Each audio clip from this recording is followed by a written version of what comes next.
Hey folks, this is Rhykker, and today we're going to be interviewing Diablo 4 Associate Game Director Joe Piepiora.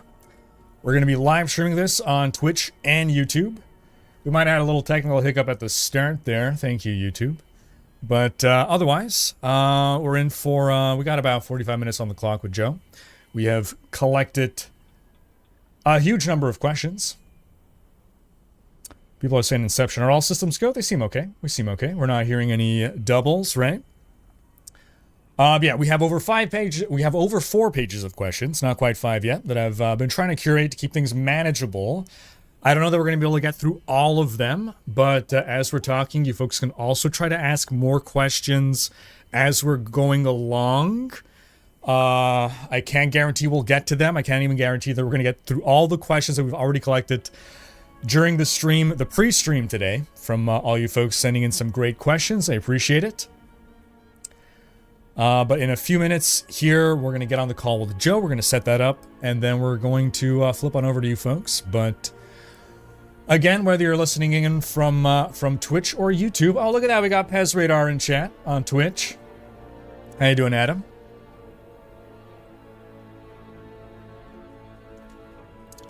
And let's see, yeah, we are all systems go as well on YouTube. That's working there.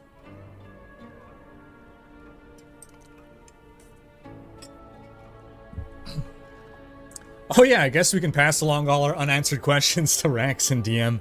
Tomorrow Rax has an interview, and on Friday, DM has an interview. I already deferred some questions to them, because I feel some questions are better for Adam Jackson. And some questions as well are just like, I'm like, that's a Rax question.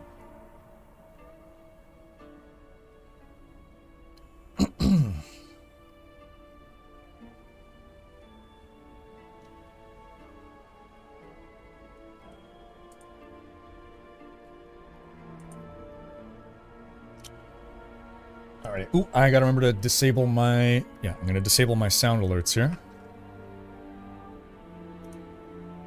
Yeah. So we're not gonna have alerts talking over Joe Piepiora, hopefully. That should have muted them.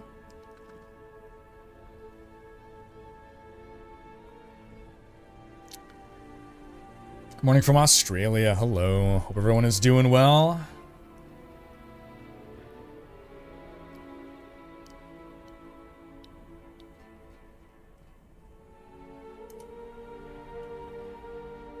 Move this here. Okay.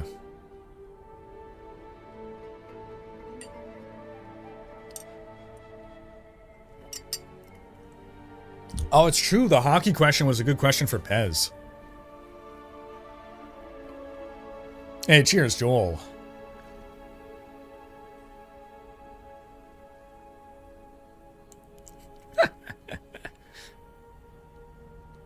Hello from New Jersey. What's up?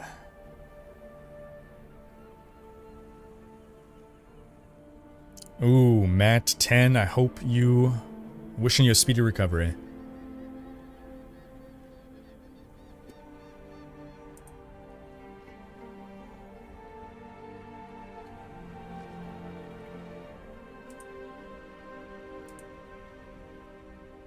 Okay, so we're gonna get things set up now. In maybe a minute or two, we will be back, folks.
We are here and we are live, all systems go and operational with Diablo 4 Associate Game Director Joe Piepiora.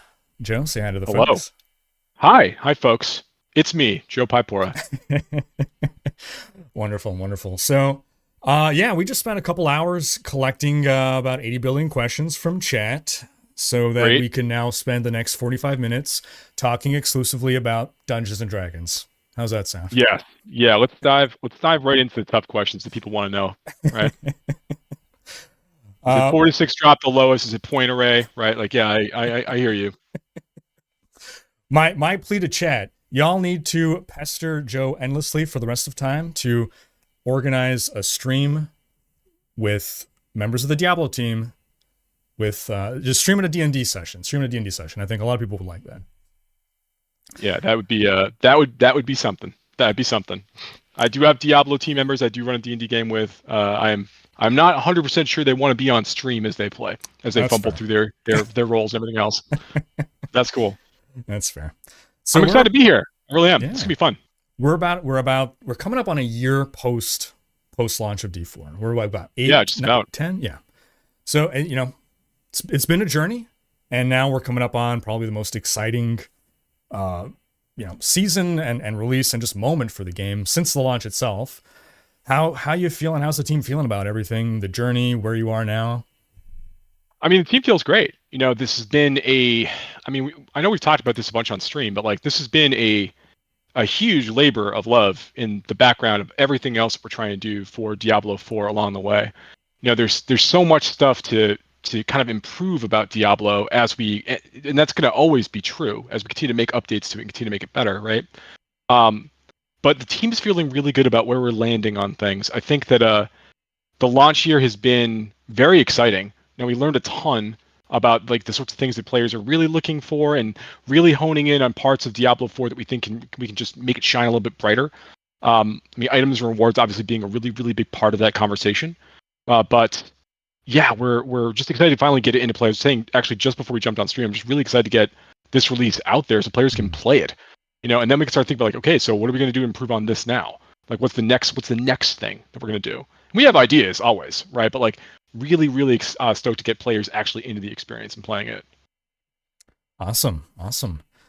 Now, we recently had Joe Shelley, was a couple months ago in a previous campfire. He gave what I thought was a really important talk about the identity of Diablo 4 as a systems ARPG. And because before that, some people in the community were sort of like, I don't really understand the identity of D4. And so I did feel it was really valuable and important to nail that down as, we are a systems ARPG. And when you and I first met about a year ago, one of the first things that you told me was you're a systems guy, right? That's right. Yeah. Yeah. So when you're approaching systems, something that I always struggle with, just to bring it back to Dungeons and Dragons, I like developing systems in D&D, adding new rules and new house rules, much to the dismay of my players at times, because I find it really fun to develop, these new rules. But sometimes I lose track of the fun, where it's like, am I just designing a system for the sake of designing a system, or is this actually going to be a fun part of the game? And we have to actually take it to a play test before we realize. But, given your experience and your approach to things, how do you design a system with fun in mind? How do you find the fun? Sure. So this is a very fun question to start with. Now you're all, I'm speaking to everyone like you're young designers. You're just stepping into, love video games. You love ARPGs. You're starting to go work in game design. You're starting to think about systems, right? So first, let's start off with just some really, really high level stuff. So basically, if you can break down the design of a game into content and systems, obviously, right? It seems like self-evident, but what does that kind of mean? So content really is. It's the flesh and the bones, it's the flesh of the skeleton, right? It's the storylines, the characters, it's dungeons, it's environments, it's all these things, these experiences you have while you play through the game. It's all of this content you're consuming. It's all these things that you're feeling as you play through. It's providing a connection to the world. It's providing you context to the events that are actually taking place. It's framing things and framing your gameplay in more compelling ways. systems really are the skeleton. They are there to also provide structure and form to all of the content that they hook into, right? I think a good example of this is when we think about Uber Lilith is a really good example of this, actually. So when Diablo 4 launched, we had our one big pinnacle encounter, and that was Uber Lilith. She was extremely punishing for the damage she dealt. A very mechanical fight that required a lot of really precise execution to really nail. I think for players who've done it and actually managed to defeat Uber Lilith, especially in the first few seasons, it's a very, very challenging fight. And at the time, we said, okay, well, if we expect the journey of Diablo 4's endgame to be kind of the acquisition of perfectly rolled gear, exactly the sort of things that you're looking for, getting the unique items you really want, all the aspects, the best rolls that you want for your build, getting that fully online, then you kind of take this into the highest tier Nightmare dungeons, and you can go take out Uber Lilith. I think we realized that players who got to Uber Lilith were having a very different experience than we expected. Players who got to Uber Lilith were basically going and they were dying to waves over and over and over again. People that would go up against Uber Lilith 400, 500, 600 times in a row trying to get this fight down. And when you think about a game like Elden Ring, right, and you go and you watch people go wipe on Millennia 400 times, right, and that's like the baseline experience of that game, right? It's at moments, and that it's I am learning the moveset, I am accounting for all of these things. You can beat Elden Ring, obviously, having never spent a soul, spending never leveling up at all when you're playing through that game, because it's just so much about mechanical mastery. And we sort of injected this moment of extreme mechanical mastery at the end experience of Diablo 4, where you can get all of this loot and all of this power, and sometimes those things would pay off, but ultimately, if you didn't dodge waves, you didn't dodge waves, and you've only got so many flame shields to carry you through the encounter at the end of the day, right? So I think that was a very instructional moment for us, because we realized okay, this is not actually fun for players. As a capstone encounter, this is not fun. So getting back to your question, how do you design with fun in mind? Whenever you start with a system, you're generally trying to solve a problem or incentivize a certain kind of behavior from a player. And that is not a negative thing. This is just how you describe motivations when you're talking about things that players are trying to do. An example of this is the Renown feature in Diablo 4. So when Diablo 4 launched as the first open world, this massive contiguous space of Sanctuary version of Diablo 4, we had this really big campaign. We had tons of side quests, local events, strongholds, all this stuff for players to go experience. All the the shrines to live, all these things for players to go find. To help incentivize exploring the world and going and collecting these things. And we would find oftentimes in earlier testing that players kind of would get into a groove where they would get into the campaign and they just kind of play through it, and they sort of would skip a lot of the really cool stuff out there, these strongholds and these side quests and things kind of provide more context to the world and are just really exciting and interesting to go and experience. The Renown system, and part of that is because the way the rewards were situated was that they were very scattered. To go and get a side quest reward, it would feel good when you got it, but it was rarely is it really better than going and running a dungeon 3 times? Not always, not usually, in fact, right? So the Renown system was a way for us to kind of incentivize players going and checking out a lot of the stuff in the game world, and it worked great in terms of getting players to just kind of check out Kyovashad and go talk to all the NPCs and go and look around the rest of the Fractured Peaks and find more stuff to go do. It actually worked really well for achieving that goal, but that didn't play well in the seasonal environment when players had to go and then expect that kind of that open world behavior of the experience. When players got into that, that was us. That was an example of us expecting a certain way for players to interact by making what we thought for that first play experience, which is so distinct from what we normally need in an ARPG, which is you're going to play it, dozens, hundreds of times. You might do character run-throughs, right? We sort of said well, as part of the open world experience, players can do parts of this, and then they're able to get into the end game experience. They'll continue to level up, and they're not going to have to do all of it all the time. Plus, it's partition bound, so once you do it on one character, all your alts will be okay. In the end, we realized players don't want to do that every season, no matter what, right? And we understand that makes sense, right? Because players were looking to have a different relationship with the experience on their second, their third, their fourth, their fifth repeat playthroughs. For players who came in and played Diablo 4 that first time, they did get a lot of value out of the Renown system because it kind of did give them these big chunky rewards, that new potion charges and skill points and and the Paragon points at the end. These things felt meaningful for those players. So that was that was an interesting system where we we found like a good way to like expose players to more of the fun content in the game. That was the problem we were trying to solve. We felt like we had some pretty good rewards attached to it, so it did help that player who's kind of going through their first character in Diablo 4 and kind of help mesh that open world game together.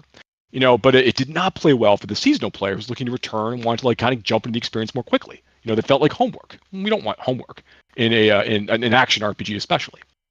So at the end, looking back, like examples of these systems of Uber Lilith was really, really good for these elements. It was fun to have mechanical mastery in the game, and there are a lot of players that really enjoy it. But there's a reason why we never put a really big reward behind it that you would want to grind for, because we thought that was going to put way too much emphasis on this extremely challenging piece of content. And at the same time, we didn't just want to nerf it into the ground and make it so there was no longer anything like that for players who'd come to appreciate this part of it. So it kind of left us in an interesting place there. Now, in Season 4, we have it so that once you kill Uber Lilith during a season, you get a Resplendent Spark the first time you do it. So now there's a reason to go do it once if you can manage to do it. It's not the only way for you to get an Uber unique item, but it is a path towards getting getting something deterministically later on. So like going back again to your question of how do you focus on fun first? It is we're solving a problem. We're thinking about these things, knowing as we look at Season 4, you can see a new expression of this. Now that we've gotten all of the feedback from players, and I think there's someone told, I haven't seen this, but apparently there's a supercut video of us saying feedback on stream a bunch of times, and it's like a meme. Guess what, guys? That's fine. You want to meme on us for saying feedback a lot? Fine. Go ahead, make your videos.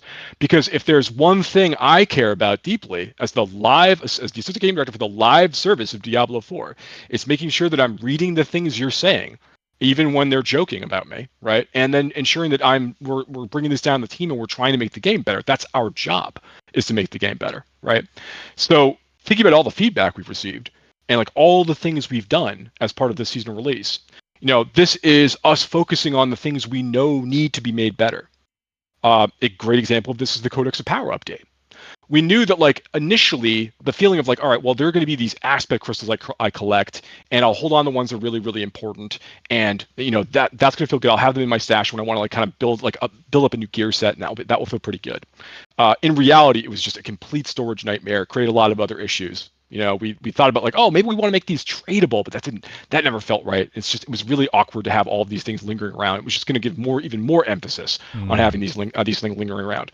The Codex of Power is a way for us to sit back and say, all right, it's not that players don't like collecting aspects. It's the management of the items attached to that system that we think is the real problem here. Collecting a power and then having access to it in perpetuity is actually pretty cool, particularly if it's not taking away from other parts of the game. I can't store gear, so I've got so many of these crystals I have to work through. Or every time I go to the occultist, I have to kind of go back to the stash and find all of the aspects I want to go work with. We think that there's just a better version of that, and streamlining this experience we think was good, because it wasn't that aspect in printing was necessarily the biggest problem here. It was just all of the inventory management and what you gave up if you kind of took all that away. So we think we just found the right kind of middle ground for this. So once again, identifying a core need that is unmet in the game experience is a good starting point. What do players want to do in the game that they can't do right now? What is difficult to do in the game right now that we could make easier? What is the sometimes you're going to also have to ask yourself, is the juice worth the squeeze? Which is not it is what it sounds like, right? If we're going to put this much effort into this thing here, is it as impactful as if we had put it into this other thing over here? So you're always making these you're having these triaging conversations. We see feedback all the time about the armory feature, for example.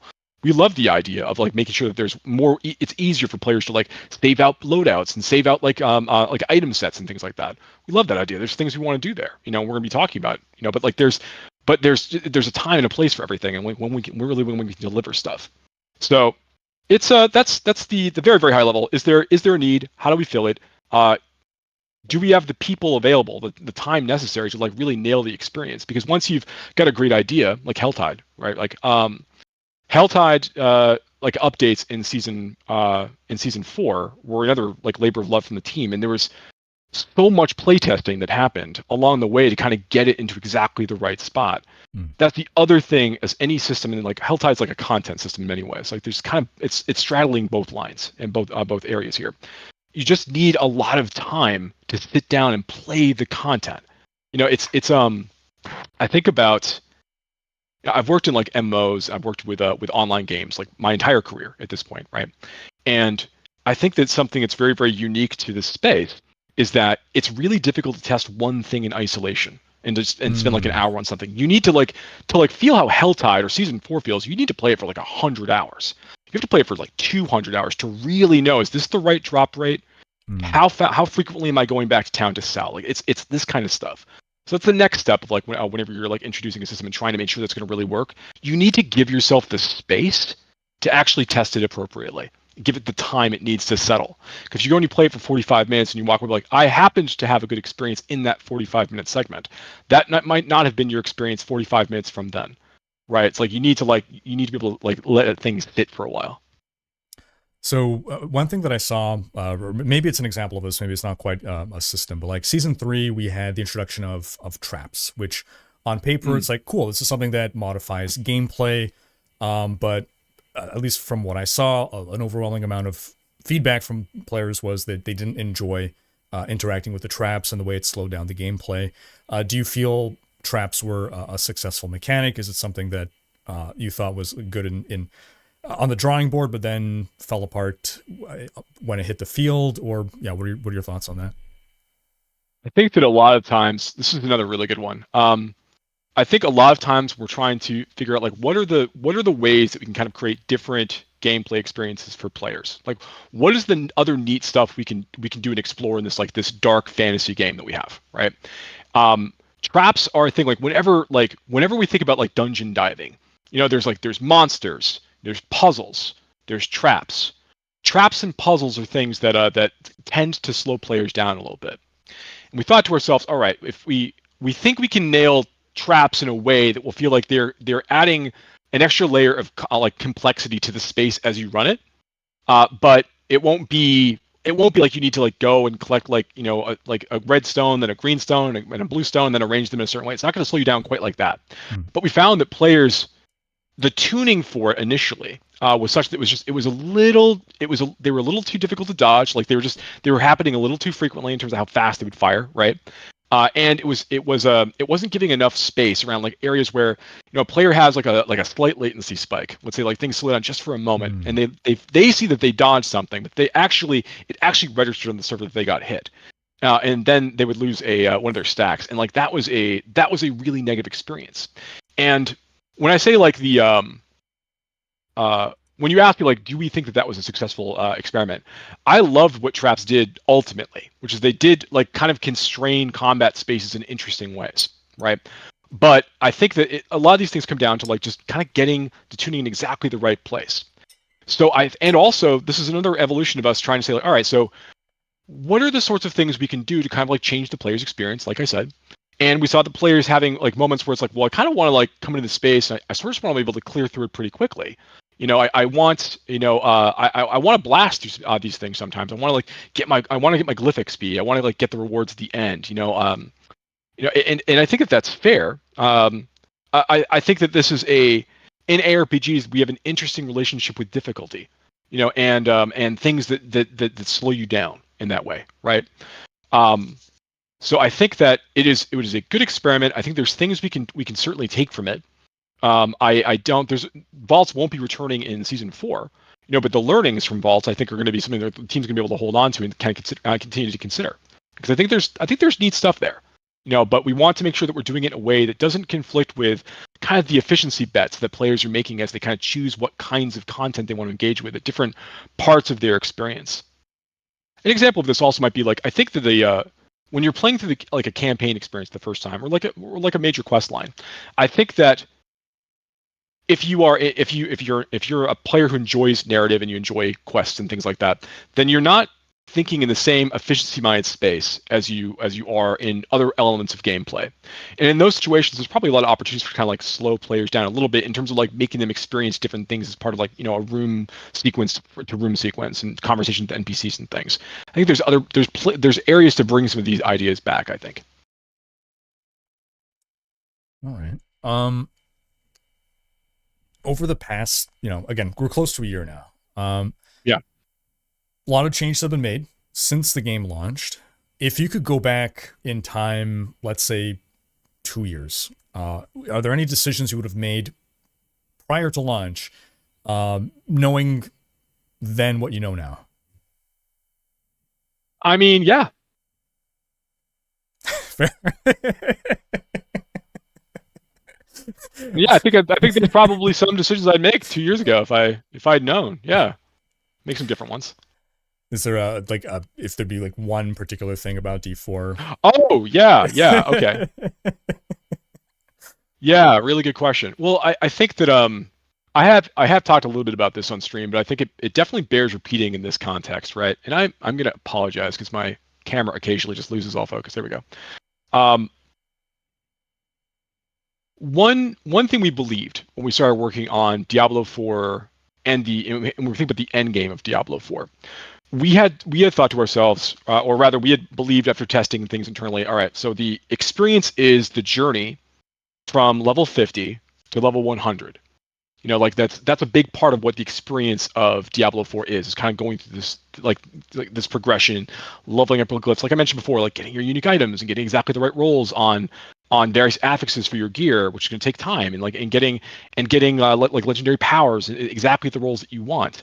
You know, we thought that was really going to be more of the focus, but what we found, you know, pretty quickly after players started kind of reaching cap, you know, is that players were getting to level 100 and they were saying, okay, so now what do I do?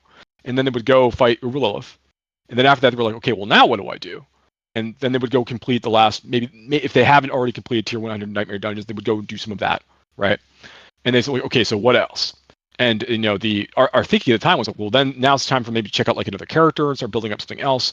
But that wasn't what players were looking for. It makes sense, right? Like players were looking for more places to bring all of that power they spent all that time collecting. You know, they wanted to go and have more goals to chase. And really, I think that like going back, and we had some ideas about this, but like going back and thinking about this, like an ARPG really is like it's a series of like peaks. Like you're gonna crest one mountain, you're gonna see, oh, there's these new goals for me to go chase. There's new things I can go try to aspire to. There's more things for me to find. There's more stuff for me to chase. There's more stuff for me to kill. Right? That's when it's fun. Like when you kind of continue to see these things, and when you see that like you don't see those peaks anymore. Like that's when you start to like really lose interest. Like, okay, well then what am I gathering all this power for? What am I doing all these things for? Right? So I think that the knowing that players were going to be looking for like at the very top end of the experience, the very, very end of the experience, like that's when they want to have like the most stuff suddenly show up. I think there's an area there we've been trying to make adjustments since, right? And I think in season 4 with the introduction of things like Pit of the Artificer, you know, which is obviously there's a lot of callbacks to like Diablo 3 Greater Rifts, you know, as part of that feature. And also a lot of things we've done with crafting is about trying to create more goals for players to chase, more things for them to go after. Tormented bosses, same sort of thing here, right? The collection of the Uber Uniques, right? Like another similar thing. So like these are the things I think that these are the really big lessons we learned quickly. You know, particularly like walking into the live game. And again, I apologize. I'm just gonna ahead and do this real fast. Except it's just not going to turn back on. So. I'll be right back as soon as this actually decides to turn on. So for that, well, I'll keep talking. Sure, go ahead. Yeah. Am I back? I am. I won't do that again. I apologize for everybody who's watching this. No worries. I am not a professional streamer. I am just a person at a desk right now, having a conversation. You were to ask me a follow-up question. Yeah. So. Do you see level 100 as now like the end, or is there any possibility of having, I know some people wonder, like, is there ever going to be more levels added, or otherwise, maybe not more levels, but other systems of progression once you are level 100? I guess we sort of have masterworking now, which you could technically start before 100, but it mostly is an end game progression system. Could we expect to see more end game progression stuff, or is it going to be more just opening up maybe more activities to do, but not necessarily progression related? I think that the needs of the game are going to change as time goes on in terms of what's going to make the experience more fun for players. We don't want to just throw a ton of things all at the player at one time. But to answer your question, I think that there is going to be absolutely more room for progression at level cap in Diablo 4. I think like the season of Loot Reborn is a really good like first step towards where we're trying to bring aspects of the play experience, particularly for those cap level players, to give them like I mentioned, those goals they're looking to chase.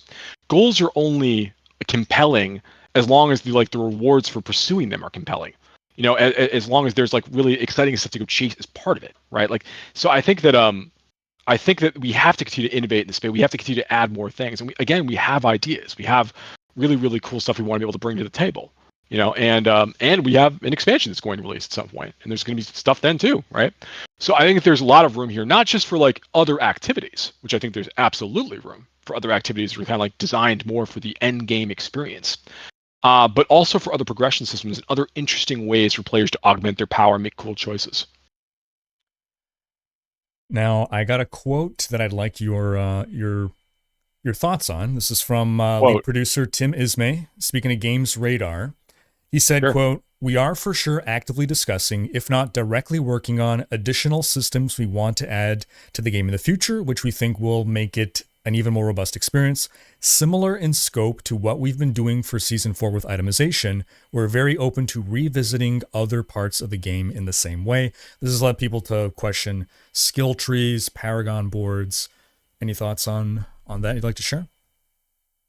So I think that there is a lot of room for iteration on things we have in the game experience of Diablo 4 today. I've already talked a little bit about some of the things I see as opportunities for improvement and like areas where when we began working in Diablo 4 and began building this game, and I think that Diablo 4 is a fantastic game, and I think that particularly like the first playthrough like RPG experience of Diablo 4, going through the campaign, exploring the world, like finding your initial drops, like going in and finding your little stack, I think that all feels really, really, really fun and compelling.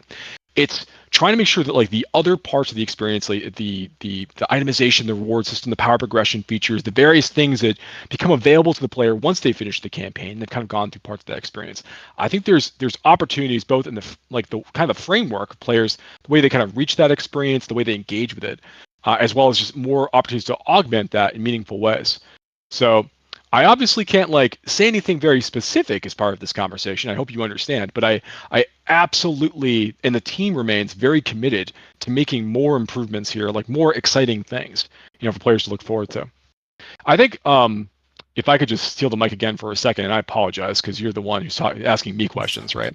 But I think one thing that is worth mentioning is that Season 4 is just one step in the journey, as I've mentioned many times before. But there's room for things that are going to feel distinctly like Diablo 4 that you'll see more in the future. There's more things we plan to bring out to the players as time goes on that we think are going to be a little fresh, a little exciting, right? Like I think that this season release is in a really, really great spot. I love that we have our tormented bosses in place. I love that we've got Indariel in. I like that we have the Pit the Artificer in place.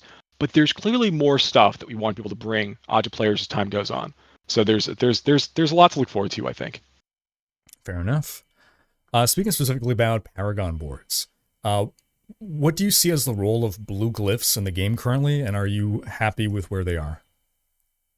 Yeah, so the blue magic glyphs were meant originally as the free starter glyph the players would gain access to immediately upon entering the Paragon board.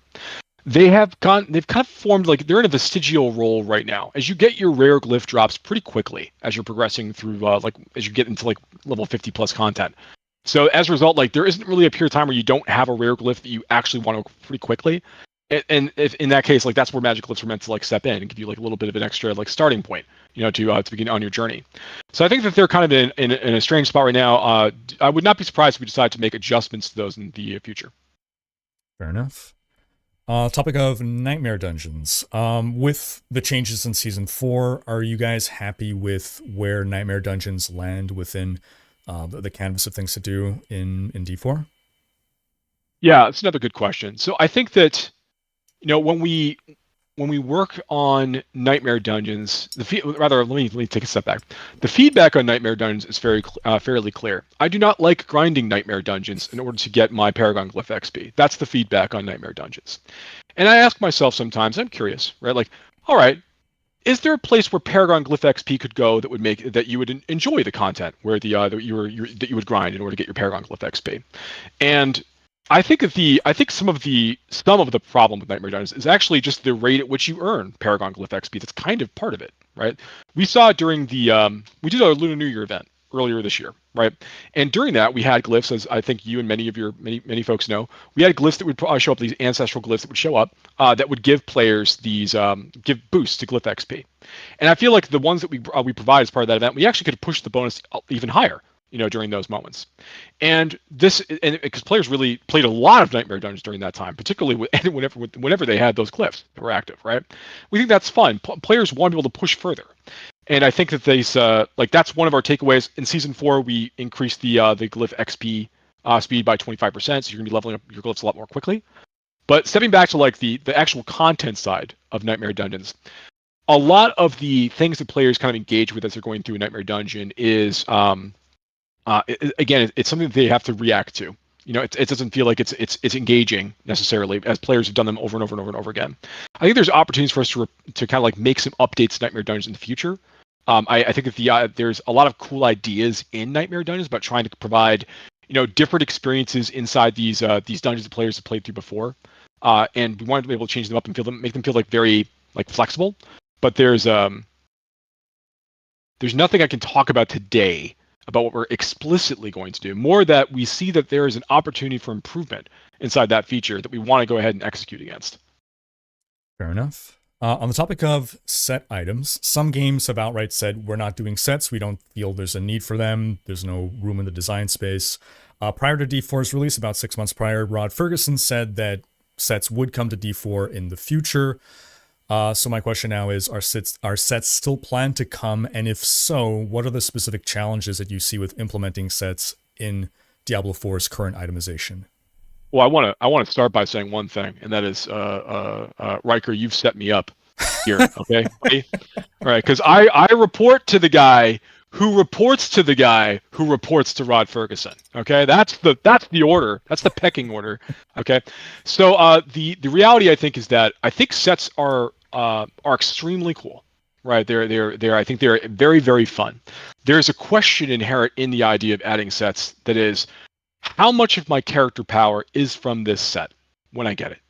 I think we know that in D3, a disproportionate amount of your character's power was really from those set bonuses, which is good in some ways, in that when you get your set bonuses unlocked, you feel the change. You absolutely will, right? Like that's significant. I can give you, you can get a weapon with a greater affix. It's going to give you additional 80% more damage, on your additive on your attacks. And you might not notice that you got that if you're not really paying much attention to your build overall, right? But if you get like a 2-set or a 4-set bonus in Diablo 3, with the way that things were tuned there, you do notice that you got those unlocks because you're building your whole character around the fact those exist, right? So I think in Diablo 4, I think that sets are a very interesting possibility. I'm not going to close the door on them. That's what I'm trying to say right now. But I want to just posit out there for you to think about, and for the community maybe to think about, or rather the people that are watching this right now. I have got one pizza worth of power to give to a player. There's only ever one pizza of power. That pizza could be bigger or smaller, but there's only ever one pizza. It has to be separated into so many slices of pizza in terms of that power. Right now, we have power being delivered from the skill tree. We have power being delivered from the Paragon board. We have power being delivered from your base level up experience. So when you just leveling up from 51 and 52 gives you stats and it gives you health, right? I have power being given to you by items. I have powers giving you affixes and greater affixes, and now the tempering recipes, right? Legendary aspects, the unique items, of course, uber unique items from your renown system. There's lots of places. There's lots of pieces of pizza out there, and the more pizza that I have to distribute across more systems, the less it's possible that you make things feel a little less impactful. So I want to make sure that if we were to bring sets into Diablo 4, one, it feels like we would react to the introduction of them to make sure they've got a good amount of space. Like I could see a world where, and this is not the plan of Rhykker or anything, right?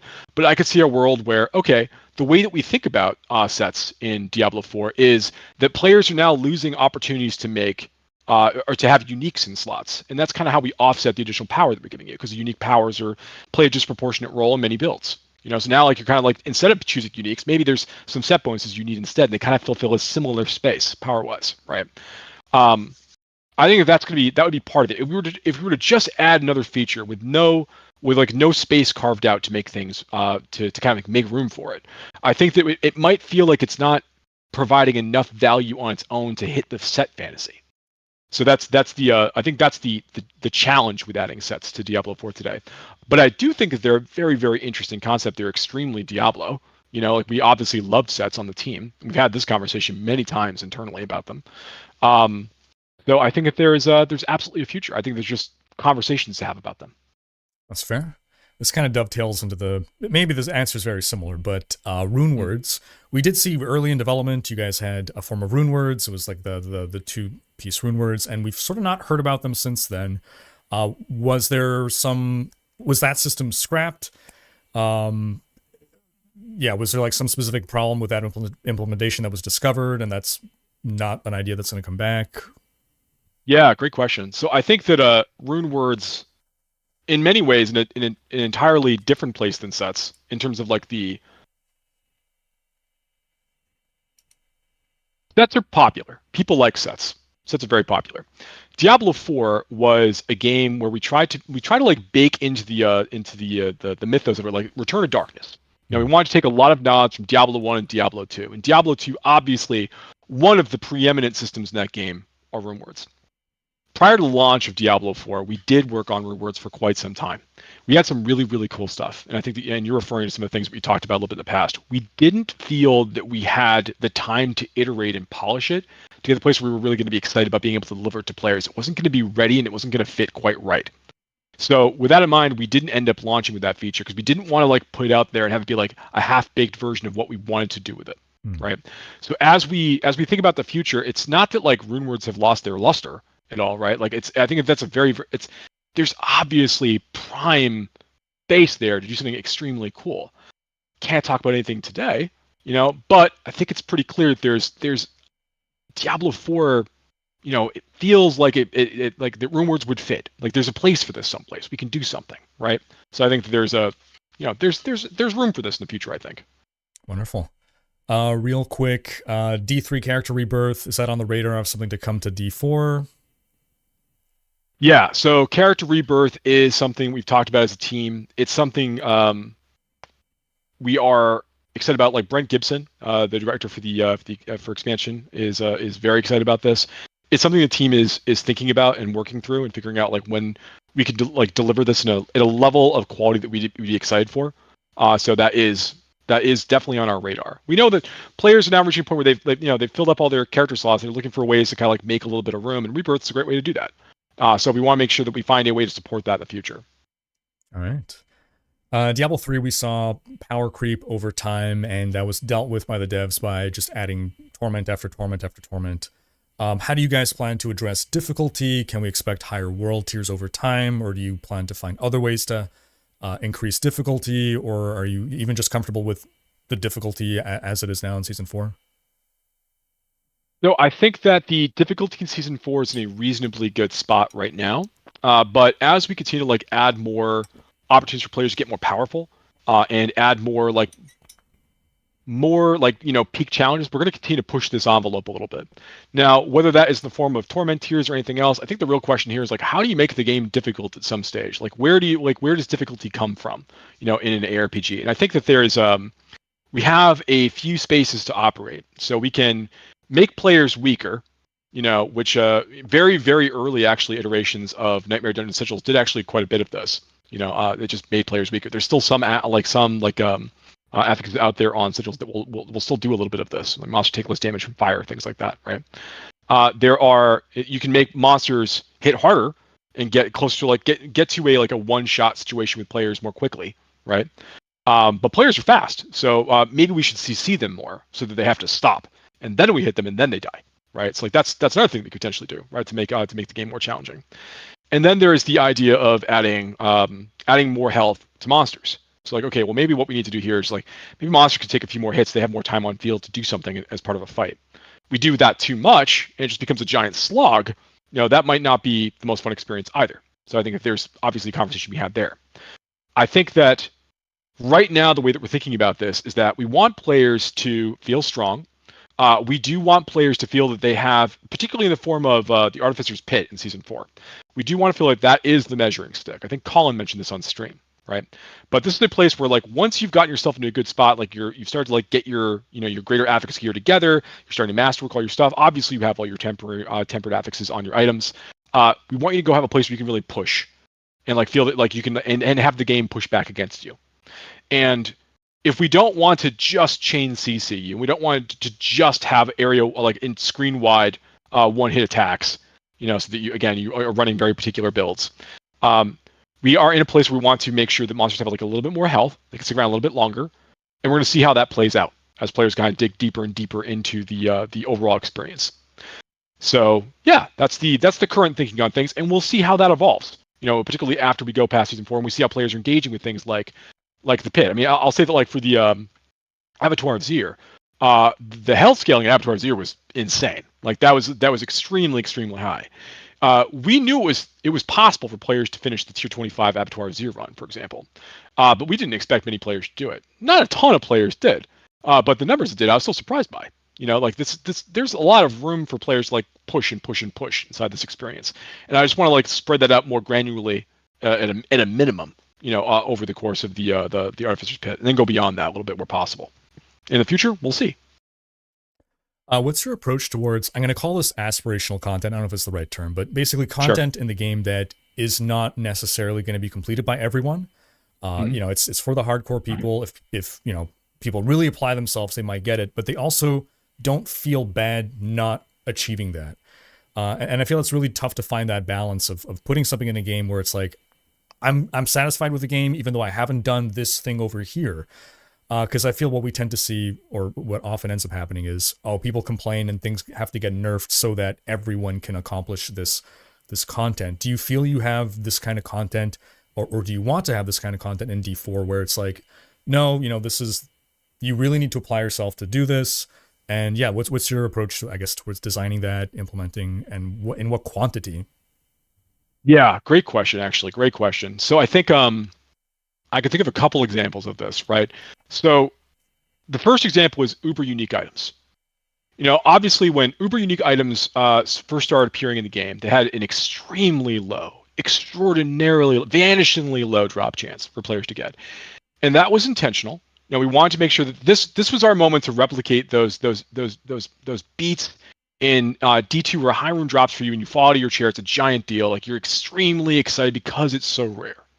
If a thing is dropping so frequently that you see it like every other session, it doesn't have the same value inherently as a thing that is extraordinarily rare that you don't expect. This is important.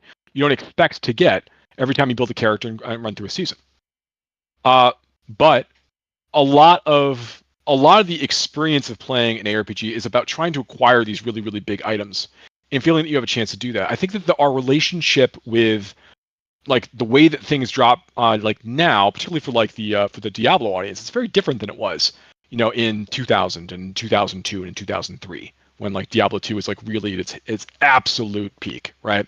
So I think that that's a thing we keep in mind, the thing we think about now especially. So we provide some opportunities for players to get uber unique items. There's now you can farm Duriel, and that's a way for you to kind of like eventually you will, if you continue to farm, you will get good chances to drop uber uniques off of Duriel. Not every player wants to go do Duriel runs endlessly, right?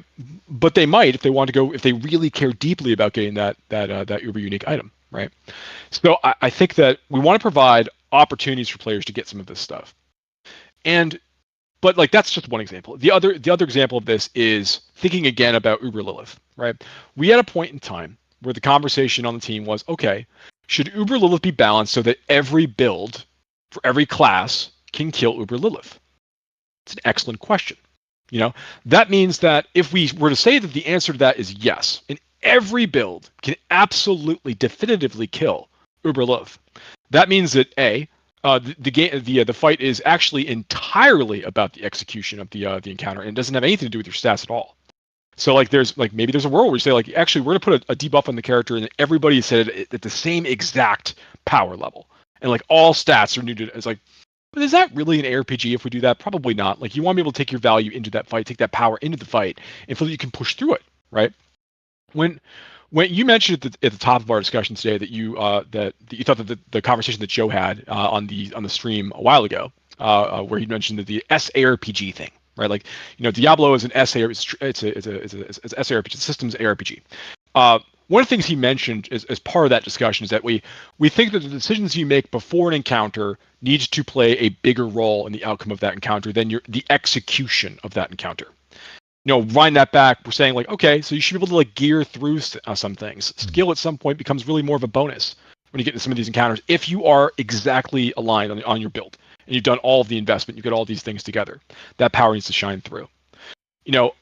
I think that like this is like where real is. Everybody kind of got to this point. Players kind of bashed themselves into it and then get really upset. They couldn't really it wasn't working. It didn't play like other parts of the game experience. So I think that as we like reflecting back on this, thinking about what aspirational challenges need to look like in the future, we want to make sure that they are clear, and we want to make sure that they are like the difficulty of them. If it is a thing like imagine we add a new boss, that is like, okay, now you have to kill all of the tormented bosses to get a new widget to go and then summon an extra tormented boss who is level 500, right? Like something insane, right? Let's say that. We would position that in a way where it's like, this is impossible. That's what this is. This is, players will never do this. Like, and that's how we'd have to basically talk about it, right? So that people wouldn't get disappointed when they couldn't do it. When we talked about Abattoir of Zir was extremely challenging content. It arrived very late in the season, so we had players who had done a ton of gearing up to that point in the Season of Blood. But we didn't get a ton of extraordinarily negative feedback with the difficulty of that space, because we laid it out as like, look, this is more challenging than Nightmare Dungeons. It goes beyond everything else we have in the game. It's extremely challenging. Players didn't all walk in expecting to clear Tier 25 Abattoir of Zir. Their relationship with the difficulty of that content, varies, because there was a ton of health scaling in that, and also a lot of one-shotting in some cases. But I think that was an example of like, hey, here's aspirational content that not every player believed they could do, but they could see it that way. A little bit, right? So these are the things that we're going to be navigating. In the future, we want to make it really, really clear if it's extraordinarily challenging, make it clear how it's extraordinarily challenging, and then allow that to kind of like ride. So like getting a greater affix drops are not really like a good example of this, because you really think of like, it's a goal that I'm trying to hit for myself. I have to overcome a challenge. That's how I would think about that space. I guess it sort of ties in as well to what we've been talking about throughout. The changes and evolution that D4 has gone through since launch, we've seen an increase in the pace of just the pace of the game, period. More density, faster. This has all been in response to community feedback. A lot of people are saying the game is becoming more and more like Diablo 3 in its pace. Do you feel that the vision for Diablo 4 has changed since launch, when it was that sort of slower game with the more CCs and the combat and all that kind of stuff? Yeah, I think that Diablo 4 is evolving, right? Like in the same way that Diablo 3 evolved, if you want to think of it that way as well, right? Like Diablo 3's initial difficulty modes were extremely punishing, like as you kind of like progress through them, and it was very, very challenging, right? As we think about Diablo 4 and like what we've been going through, like a lot of Diablo 4 is kind of, it's the DNA of the game is baked into this idea that we have this massive contiguous world, right? And the player is going to experience that on their journey. As they kind of progress through the World Sanctuary, and they're able to stop Lilith, spoilers, right, and save the world, and absolutely nothing bad happens at the end. Everything's fine, right? So I think that things have evolved, right?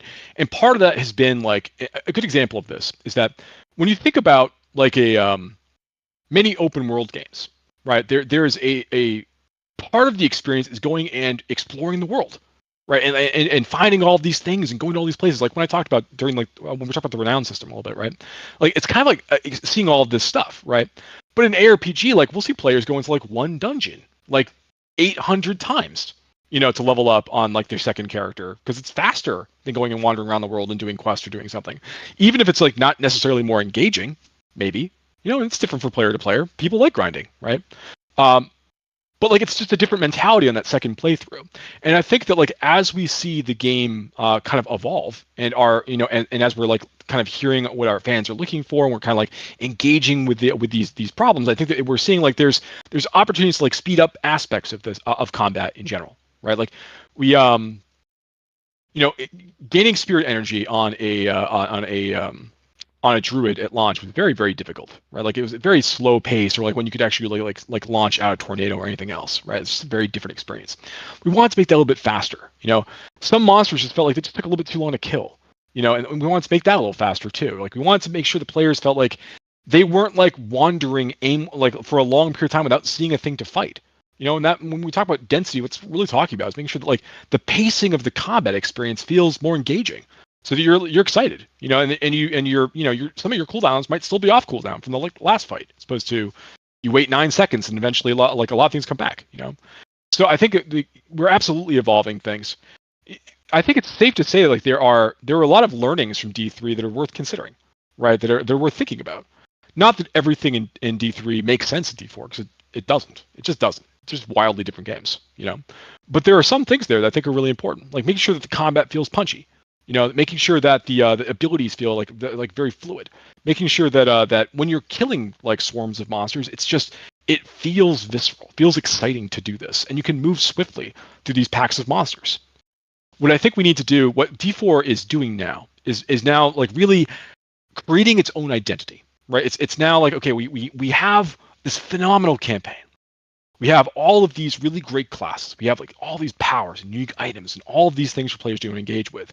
It's about bringing all of these things together, you know, to make one really exciting like journey through the game world each season, right? For when you decide you want to go back and you want to play again, right? And there's lots of players who have never played a season-based game before who are now playing D4, and they're having their own relationship with this. So they're trying to learn how to do it. But there's a lot of things we can build on top of, like this framework that we've been working on, as I've mentioned before, to really make it kind of like more unique gameplay opportunities that like really are specific to Diablo 4. And that's where things are going.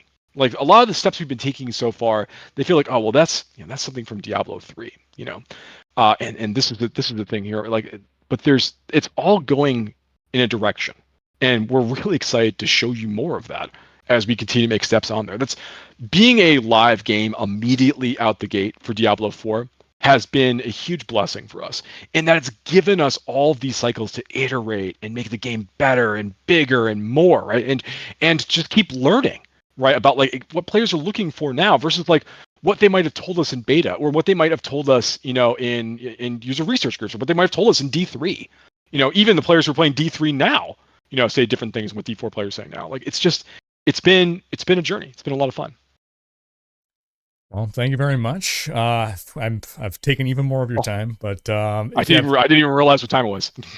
If you want to keep going, we could, but if you have any closing thoughts before we finish, and also if you think we're going to be eating steak in season 4 yet. Okay, so I don't even know what that is referencing. You know, once again, I feel like people make like beef things sometimes. I don't even know what we're talking about. In terms of like, I just want to say thank you, right? Like to you, Rhykker, to the community who provide questions, but also just to everybody who still cares enough about Diablo 4 to like give us feedback and leave posts, like leave comments on things, and just keep checking stuff out. Like the team is super excited about getting season 4 out, so that we can then start working on the next thing that's going to make it even better, right? And that's gonna be a conversation between us. Alrighty, thanks again, Joe. We're gonna close up the call here. I'm gonna swap to a goodbye screen, but yeah, we'll have Joe say goodbye to the folks, and then we'll wrap things up over here. But yeah, I think good here. Let me come here a moment.